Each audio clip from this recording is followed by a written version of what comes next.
प्रादेशिक समाचार एकांश आकाशवाणी भोपाल से प्रस्तुत है नर्मदापुरम जिले की चिट्ठी। आलेख तनुज तिवारी, वाचन स्वर शेख महजबीन अल्मास। नर्मदापुरम जिले में त्रिस्तरीय पंचायत के तहत पहले चरण के हाल ही में केसला और सुहागपुर विकासखंड में मतदान हुआ। मतदान करने के लिए लोग इतने उत्साहित थे कि सुबह से ही कतार में खड़े हो गए। वृद्ध, महिलाओं और युवाओं में गजब का उत्साह नजर आया। मतदान केंद्रों पर चाक चौबंद व्यवस्थाएं की गई थीं। दिव्यांग मतदाताओं को किसी तरह की परेशानी न हो, इसके लिए व्हील चेयर की व्यवस्था की गई, तो साथ ही स्वास्थ्य अमला भी तैनात रहा। कलेक्टर और जिला निर्वाचन अधिकारी नीरज सिंह और पुलिस अधीक्षक डॉक्टर गुरुकरण सिंह ने दोनों विकास खंडों पर निगरानी रखी।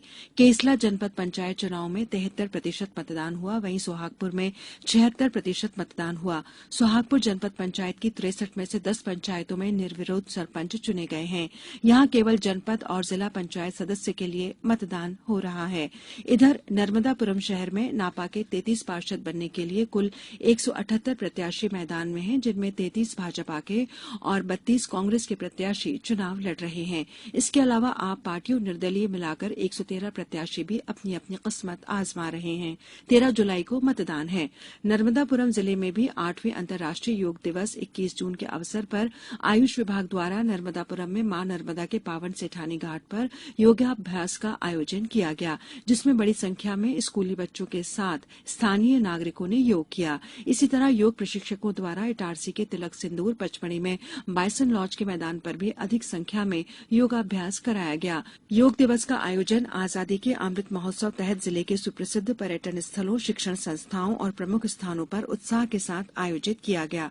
कृषि प्रधान नर्मदापुरम जिले में इस बार 3,05,000 हेक्टेयर में खरीफ की बोवनी का लक्ष्य तय किया गया है। जून के दूसरे सप्ताह में मानसूनी वर्षा शुरू होने पर किसानों ने बोवनी शुरू भी कर दी थी।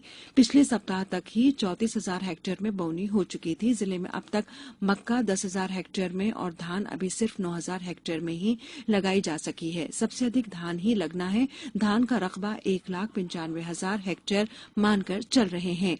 नर्मदापुरम जिले में अमृत सरोवरों में मानसून की पहली वर्षा का पानी भरने लगा है, जिससे गांव के लोगों में और उपयंत्रियों, जिला पंचायत की मनरेगा शाखा और जिला पंचायत सीईओ ने खुशी जाहिर की है। जिले में 85 ऐसे अमृत सरोवर तैयार हो रहे हैं, जिनमें 10,000 घनमीटर जल भंडारण क्षमता रहेगी। वहां पर आत्मनिर्भरता के साथ सुदृढ़ीकरण और जैव विविधता अपना रूप लेगी। नर्मदापुरम जिले के पचमढ़ी में नागपंचमी के अवसर पर लगने वाले प्रसिद्ध नागद्वारी मेले की शुरुआत हो गई है। 10 दिवसीय नागद्वारी मेले की तैयारियों को लेकर पचमढ़ी के संजय गांधी संस्थान में कलेक्टर नीरज कुमार सिंह की अध्यक्षता में बैठक आयोजित की गई। इस बार विशेषकर महाराष्ट्र और विदर्भ आने वाले श्रद्धालुओं की मांग पर मेला 25 जुलाई से 3 अगस्त तक आयोजित होगा। बैठक में कलेक्टर ने निर्देश दिए हैं कि मेले में प्लास्टिक का उपयोग पर पूरी तरह प्रतिबंध रहेगा।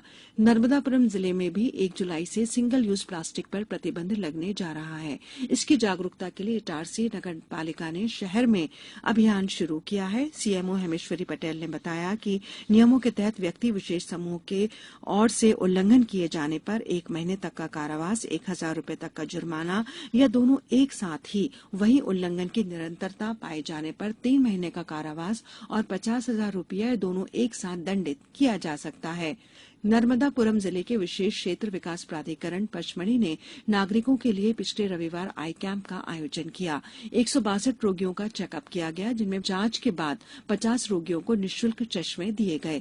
मोतियाबिंद ऑपरेशन के लिए 25 लोगों को चिन्हित किया गया, वहीं निःशुल्क दवा दी गई। नर्मदापुरम जिले में स्थित सतपुड़ा टाइगर रिजर्व प्रबंधन द्वारा वन्य जीवों और वन संपदा की सुरक्षा के लिए बेहतर कदम उठाए जा रहे हैं।